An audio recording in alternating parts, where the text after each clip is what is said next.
Greetings everybody, I am Batman. Unfortunately, I have a gardening problem to tend to, so in the meantime I'll leave you in the capable hands of Solidus-Skully, here to welcome you back to Batman Arkham Asylum.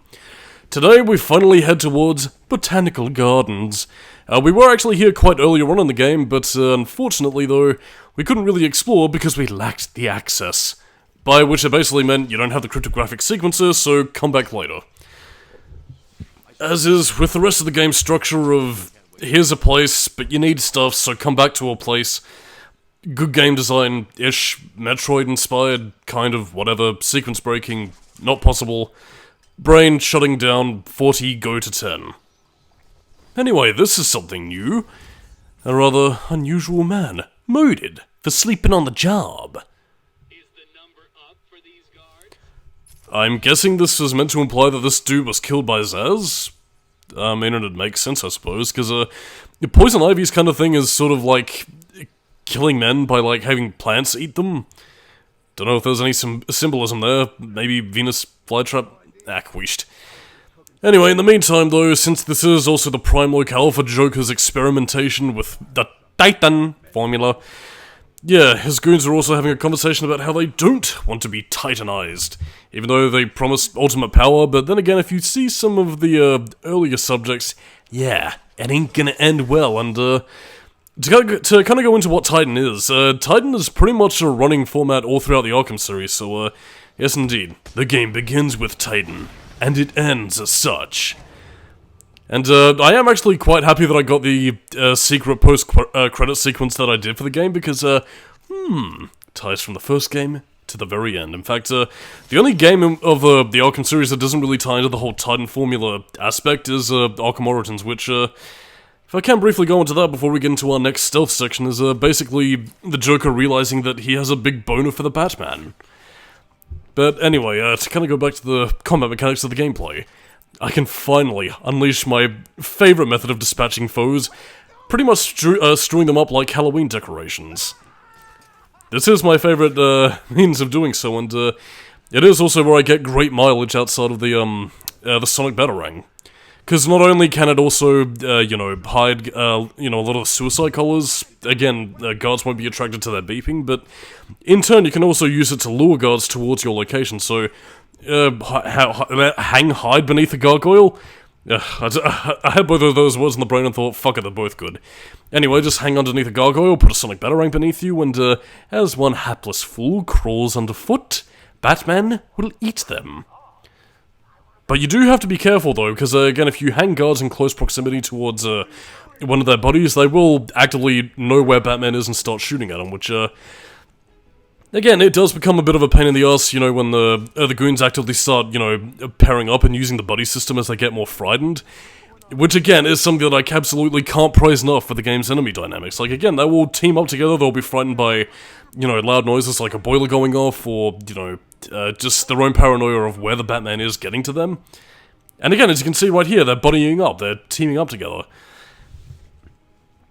Again, it all makes for a very comfy game. And, I guess the Joker's, comedic commentary probably doesn't really help matters. It's like, oh, it seems that the Batman is taking you out, and not in a nice out-to-dinner kind of way.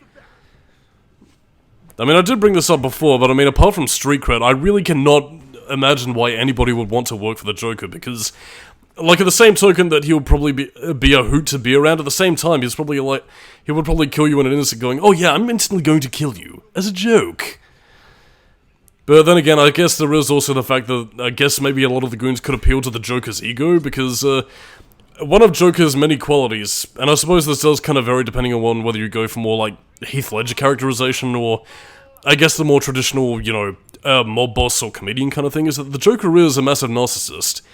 I think I said it earlier, but he's basically that one kid in school who basically has nothing to his name, except for the fact that, he tries desperately to make people laugh, and in doing so, that the comedy is pretty much all he has to his name. And again, when people laugh at him in a mocking kind of way, that's when he, well, tends to hit the wrong way around, which is pretty much what the Joker found out when he came across Terry McGinnis, the Batman of the future. Beyond, if you will. Speaking of which, actually, I'm planning on watching Batman Return of the Joker this Halloween. I don't know, it just feels kind of fitting, but Anyway, on to more pressing topics. Oh, what are we gonna get this time? Oh, a punch in the face. Yeah, I mean, you've kind of heard me lampshade with, punches in the arse or punch in the dick, but yeah, they don't really vary a lot of the takedown animations. Again, Batman's either gonna, he's either gonna kick them, goons will clutch their head, because that's where Batman punches, I suppose, or he's either gonna, punch them in the dick, so, yeah, you don't really get many varied takedowns, unless, of course, you're either using the specific, combo multiplier takedown, where, when the combo meter glows orange, you're pretty much just taken down by breaking their arms or whatever. Although I did actually do a bit of research into that, and apparently if you shatter the pelvis bone, it does actually prevent... Well, I don't know if it's either shattering the pelvis or, causing a significant, causing a significant beatdown to it. Apparently you can't stand up after you're having your pelvis shattered, which, I mean, it is a very effective way of stopping goons, and while I'm not exactly trusting Rocksteady to have done the research into that, it is effective, I suppose, although, and again, maybe this might have been a bit of a developer oversight. What exactly does punching them in the arse have to do with anything? Well, I mean, again, I probably wouldn't be able to sit down for a while, but I mean, at the same time, though, they could still potentially lie down, or possibly need, a very soft pillow, or, one of those things I use for people with hemorrhoids. Whatever, I'm putting way too much thought into Batman's butt and dick punches, so I guess the thing I'm just trying to say is that, yeah, punches to the pelvis will pretty much stop you, so, yeah, that's probably part of the reason why dick punching is illegal. Except in mixed martial arts. So, wished. What time is tea time in Wonderland? It is every time! Just ask Sora!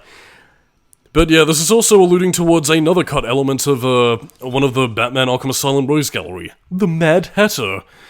Yeah, he was also initially meant to appear in this game. In fact, he was initially going to appear in a little maze area that was going to be set up by Poison Ivy much later in the game, but, yeah, he was cut out of the game for unknown reasons. I guess maybe because they didn't really find a place to put him in terms of plotting, but there is actually a small reference in the previous part. Again, if you look towards Joker's party list, on top of where you could also see, Penguin, Selena Kyle, and, Jervis Tetch, yeah, you could see Jervis's name on the list, which is pretty much the Mad Hatter's real identity, and in turn you could also see the name of Luke Oliver, who was that prisoner we found in intensive treatment, so yes, it all ties together.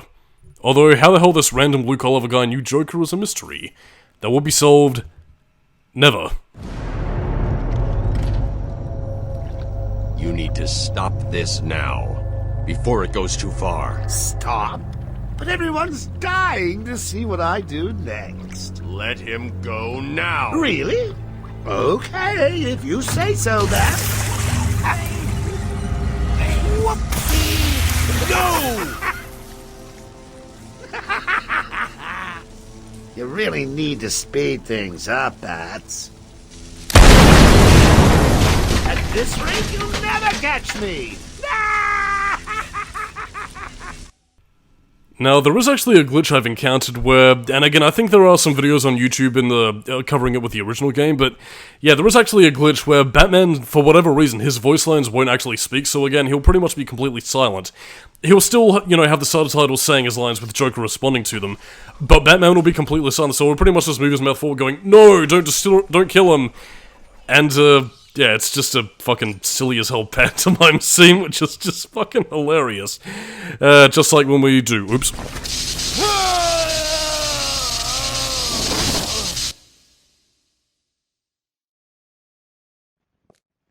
Oh, sleeping. Someone finish him off. Just figured I'd leave that in. I was trying to get the Joker teeth, but again, that was just so fucking funny that I figured I'd leave my dumbassery in. Oh, and by the way, that little bit of dialogue skipping with the Joker's end quote there, yeah, that wasn't to do with me editing the footage in any way, that was my recording, actually. I don't know why it skipped over that specific dialogue line. It might be my copy of the game, but, I don't know, I'm pretty sure that was the recording. Which is, weird, actually. I've never really had it skip, slightly like that before. I mean, it'd usually either be great swathes of, my recordings that'd be fucked over, or it's just, the whole thing, really, so, weird. By the way, this is Thomas and Martha Wayne. Well, okay, we did briefly see them, but, they don't really have much to them, and we find out that they're philanthropists. Thomas Wayne was a doctor, and, in certain alternate continuities, yeah, Thomas Wayne actually becomes the Batman after Bruce's death, and, Martha becomes the Joker. Whoopee. Not that they really explain any of that, because apparently all Martha has to her name is being the mother of Batman and Bruce Wayne. Yeah, that's great writing for your female characters. She sure does have ovaries. But in any case, we also have Poison Ivy interview tapes. We won't be getting to them quite yet, but rest assured we will discuss Pamela Isley... whatever. Do I dare bring up any stuff from Batman and Robin? Well, I mean, I suppose you can bring up my one favourite line from Batman and Robin's, when she's confronting, what was his name, Dr. Woodrow. It's like, well, okay, I understand your position. Unfortunately, I don't take rejection well. I'm afraid you'll have to die. Yeah. I haven't seen Batman and Robin in years, mind you, though. I mean, then again, for obvious reason, because it's a shitty film, but... Yeah, I mean, there are just some lines that just stick in my brain. And I suppose also the fact that it is partially responsible for Brain's I'm a luchador wrestler grr characterization that kind of stuck in the years since, as opposed to some of his more Machiavellian stuff from the comics. But anyway, Bane isn't here right now, and he won't be a thing until Arkham City. And this also introduces us to a little bit of a puzzle in terms of cryptographic sequences stuff. We'll be getting to it a little bit later, because my mind is filled with Riddler trophies, and again, as you know, I am obsessed with destroying the Riddler. But yeah, to kind of talk about what we have here is basically a puzzle where you pretty much have a limited time to solve cryptographic sequence puzzles, really. Again, if you fail to do so, it pretty much releases Joker gas and, well, you get a game over. I was very ambivalent on showing this off. I wound up not doing so, but I did at least show the countdown to show that there is at least a penalty mechanic, but given how quickly you can solve some of the cryptographic sequence, I really hesitate to use the word puzzles, really, since they're very simplistic, but yeah, basically there is a bit of a time limit, and I guess there is a penalty mechanic for not doing it fast enough, but again, if you're in any way competent, you should really be able to solve them in no time flat. I suppose maybe if you don't have the power amplifier, then that might be a little bit more difficult, but even then, it's pretty much like a 3-stage sequence where, again, the countdown pretty much resets if you get a sequence complete, so yeah, there's not really too much to say there. And I suppose to kind of talk about something else, yeah, that whole scene where a Joker kills a guard by electrocuting him, yeah, that is also optional. You can pretty much just go down this pathway, solve this, and pretty much have the guard die off-screen if you so choose, but that's neither here nor there in this case. But anyway, you see those blue lines on the top of the Joker canisters? Yeah, that's pretty much where it is. So solve one sequence and it resets. So again, it is fair, and again, I was really sort of tying in with the whole idea of, should I show this off or should I not? Because I kind of want to get along with stuff right now. Oh yeah, I found out that you can actually exit out of it without it kind of fucking you over, so... I mean, again, I guess it is fair, it's just, it's a penalty mechanic that you rarely ever see, and, I guess maybe for the sake of a game over video, somebody could show it off, but... Yeah, it is what it is, really, so, yeah, in the meantime, since the Joker pretty much cut off the main entrance, we have to find a suitable way through. Which is pretty much through that convenient ventilation shaft that we saw prior, so... Back to the area that we were there before in the area, which electrocuted us in the area of the sparky electric... Otsego-electric... whatever. You, the persistent one, that's always one step ahead. Well, that was pointless. On to more stuff. For I have an army of Titan monsters at my fingertips. Ooh, just imagine me. Yeah, I mean, it's really difficult for me to decide whether or not to commentate or stay silent, because again, a lot of the dialogue in this game is funny, it's just that it's kind of poor form for a commentator if you're pretty much letting the game play itself, or just doing reactionary whatever's like, oh man, look at the Joker, be funny. But at the same time, it's a very difficult balance, which is why I did consider, you know, possibly having non-commentary versions of the Arkham series, or more chatty games in general, really. Yeah, but anyway, let's see what upgrade we obtain next time. Because, after this one, I don't really tend to go for too many, and yes, I finally get the remote control Batarang, which, you don't necessarily get anything for doing it this time, except for maybe a trophy, I think, but, yeah, future Arkham games will pretty much have a Riddler challenge where, again, if you catch the remote control Batarang, it's, well, Riddler challenge complete. But that's something I'll say for Arkham City, where they pretty much expand upon the whole Riddler trophy thing, sugar me do aspect to its fullest. And where it pretty much goes from a bit of a Herculean task in this game to something that's fucking astronomical, to the point where a lot of people tend to stop bothering with the Riddler shit altogether. Admittedly though, it's probably a lot easier to sort of do the whole remote control catch the Batarang thing when you have a more wide open space, but even in that case, the remote control Batarang doesn't really get a lot of use here. I mean, it's pretty much just a mechanic that's there for you to play with. I guess maybe you could use it? I don't even think it has the speed up or slowdown features of Arkham City or Night, so yeah, it's just kind of a wee bit pish, really. But anyway, as we descend into the darkness and the depths, we see yet another underrated Batman villain, who I don't really seem to recall getting a lot of love, actually. I mean, it's pretty much on the same level as fucking Firefly, well, sort of. Killer Moth, that's what I was thinking of. Great White Shark. Anyway, I can stop beating around the bush. This is the Ratcatcher, Otis Flanagan, who is technically a thing in the Arkhamverse, although he dies off screen in Arkham City, where Penguin drags him into the Iceberg Lounge and is never seen again, because he was sneaking in supplies and cutting in on Penguin's racket, so yeah, a potential interesting Batman villain to fight is kind of put by the wayside. But anyway, the Ratcatcher's whole gimmick is basically that he was a former Ratcatcher himself, who pretty much had an obsession with rats and was like, oh yeah, I love looking at ladies' voices, I love rats, oh, I love fondling rats, I love transforming myself into them. And basically plots all of his crimes using his bizarre communication with rats. He either has a low-level psychic field in terms of his communication, or, I don't know, he just has a really strong bond with them. It's neither here nor there in this case, but anyway, Ratcatcher sure does exist. And now we have some of the more atmospheric tracks in the game, which kind of makes this area rather nice. Albeit a little bit tedious if you're trying to get everything. We can't get every Riddler trophy, sadly, but we can get a fair few, so yeah, you pretty much just enjoy the Joker stinging his little jig as he mixes some chemicals together.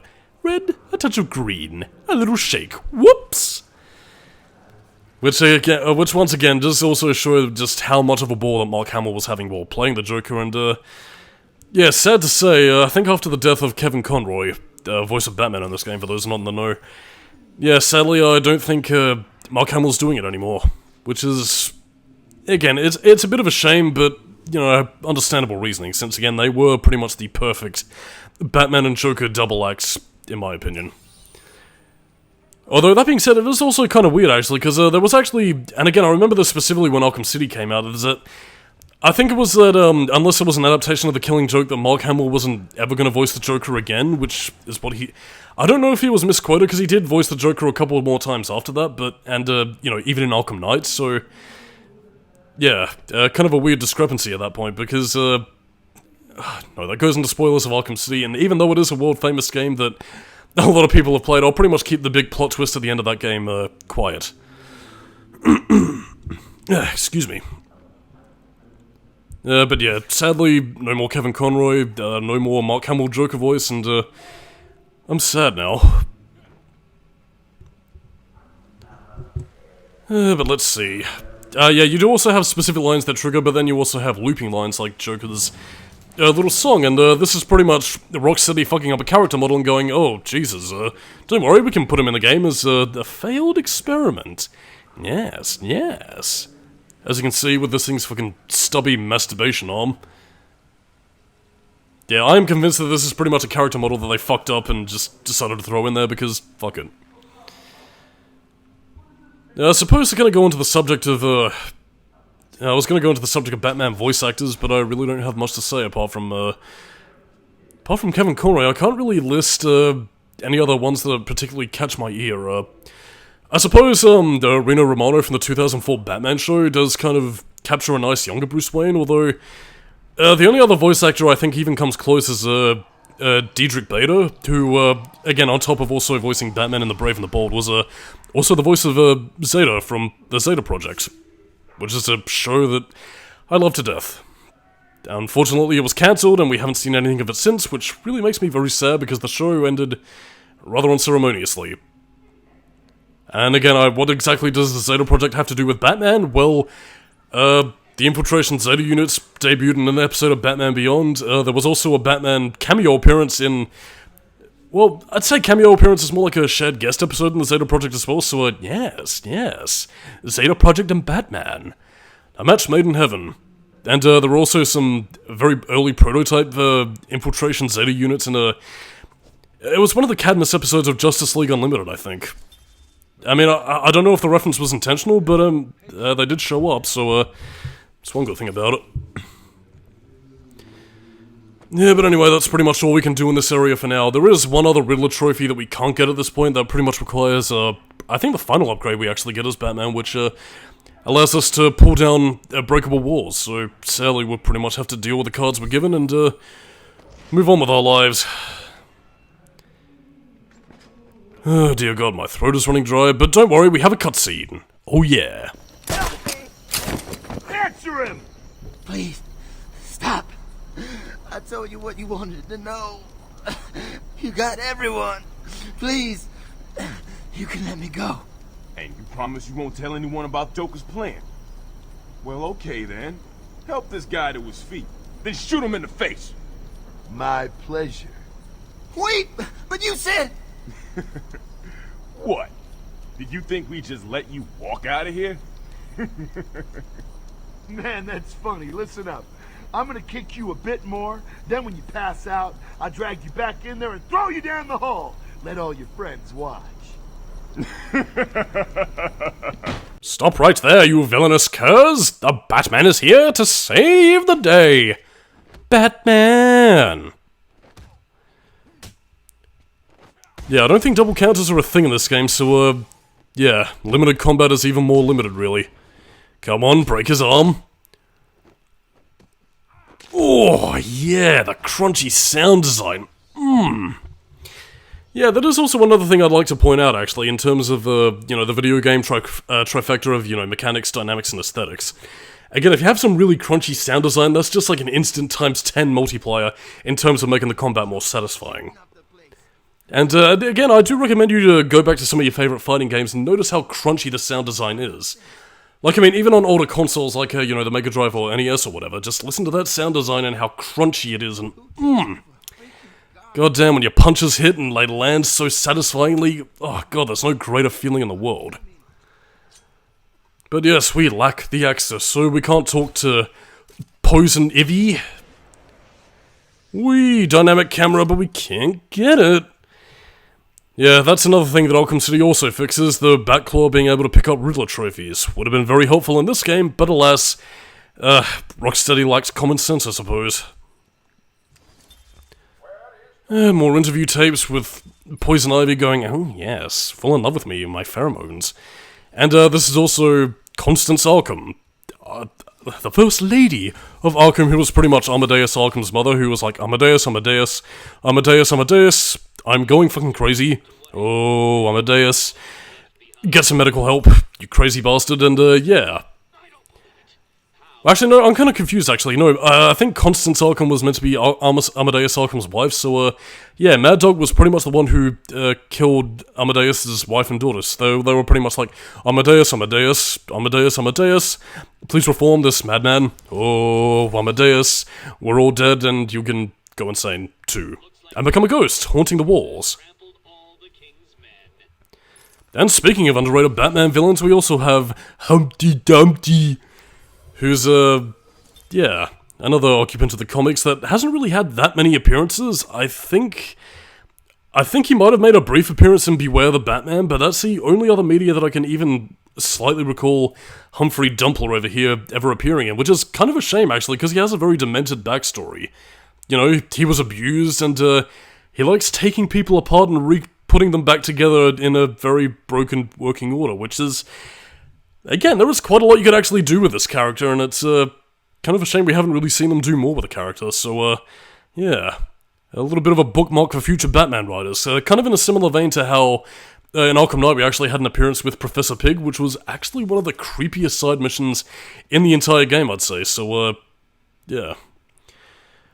Well, not too much more to say at this point, so I guess on that note, I'm Solidus-Skully, keeping you metal, and next time on Batman Arkham Asylum, well, we're pretty much going to be stopping Joker inside his little Titan laboratory.